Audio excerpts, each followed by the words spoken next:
Hi there, guys. It's another day for tennis, and I just left for like 5 hours max. Grabe. Last night was an epic night again.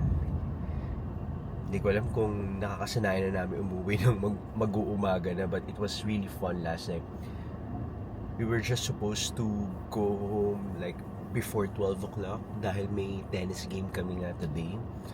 So we all want to get a good rest. Kaya lang, it turned out na wala. So when we went to after tennis game, we went to MOA to buy my friend's new racket kasi he wanted to get a new racket. Tapos after that, we just sat in a coffee shop, chit-chat, then kumain kami sa Jinjiang. Jiangnan pala, sorry. Jinjiang is a place in China pala. So we ate at Jiangnan, yun, enjoy good food. Then after, nagkahiyaan sila uminom. Tapos we were all thinking, san sila inom? Then sino man yung nag-recommend ng Music 21 video, okay, ayun na. So, inumaga kami sa Music 21 in Makati. Grabe. So now, paos ako. Definitely, lahat kami paos. So, for sure, this will be a silent game today in tennis. But anyway, it was really fun. I get to experience a lot of stuff with my tennis mates. Ay, saya. Makikita nyo yung mga clips sa mga nangyari sa akin yesterday from the previous daily vlog. But today, definitely this will be a clean day. Tennis and siguro kain lang if hindi pa nakakakain ng mga tao. There. Masaya lang. Alam mo yan, parang worth the pagod, worth the puyat yung ginawa namin. Kaya, let's just play a good game today.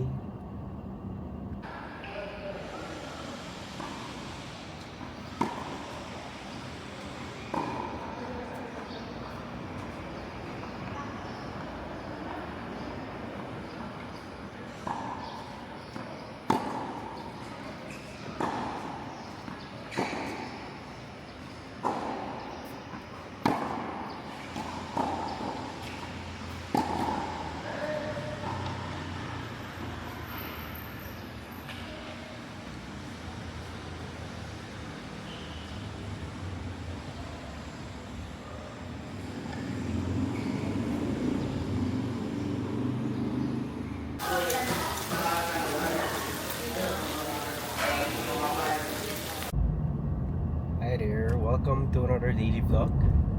So right now I'm driving off to the grocery store. I'm just going to buy some stuff at home and just going to buy Dollar's yogurt.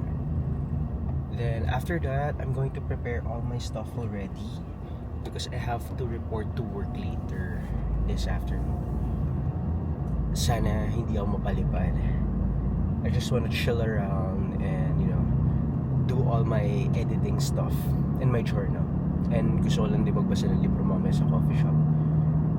Kaya yun lang yung plan ko today.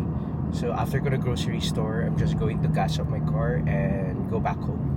Kaya ayun, tingnan natin kung anong kapalaran ko mamaya. I'll see you later.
So, on my way home, napadaan ako dito sa isang gas station. Tapos may nakita akong Minute Burger. Minute Burger. Yeah. I don't know if everyone knows Minute Burger, but it's been a while since the last time I ate this burger. Kala ko dati yung bata ako, kumakain ako nito yung malapit sa office namin. It's either Burger Machine or Minute Burger. Yan yung dalawang magkalaban dati. Tapos ngayon lang lately yung nagkaroon na ng Angel's Burger na talagang pang masa at alam mo yung mga quick food na pwede mong bilhin while you're on your way home or on your way to the office or kung saan man, mga quick snack. Kaya sarap. Kaya tikman natin kung masarap pa rin tong Minute Burger na to. I was surprised na yung mga Minute Burger pala ngayon, buy one take one na rin. Siguro ginaya nila yung Angel's Burger para hindi sila matalo, 'di ba, sa market. Ang galing. Dati hindi naman to buy one take one eh. Kaya tikman na natin to, masarap to. This is Bacon Cheeseburger. One of their best sellers to. Hey guys, welcome to another daily vlog. So, ngayon, papunta ako ngayon sa coffee shop and maybe I'll just eat there in the coffee shop. I haven't eaten my lunch yet. So, doon muna tayo mag-chill. I really wanna read my new book today. So, yun yung gagawin ko. Chill and read the book. Tapos, ano ba? Let's see ko anong bala ko mamaya. Pero I'm so lazy talaga to move, especially on this gloomy weather. Now it's starting to rain. It's rainy months na for sure. Kaya yun, chill lang tayo today.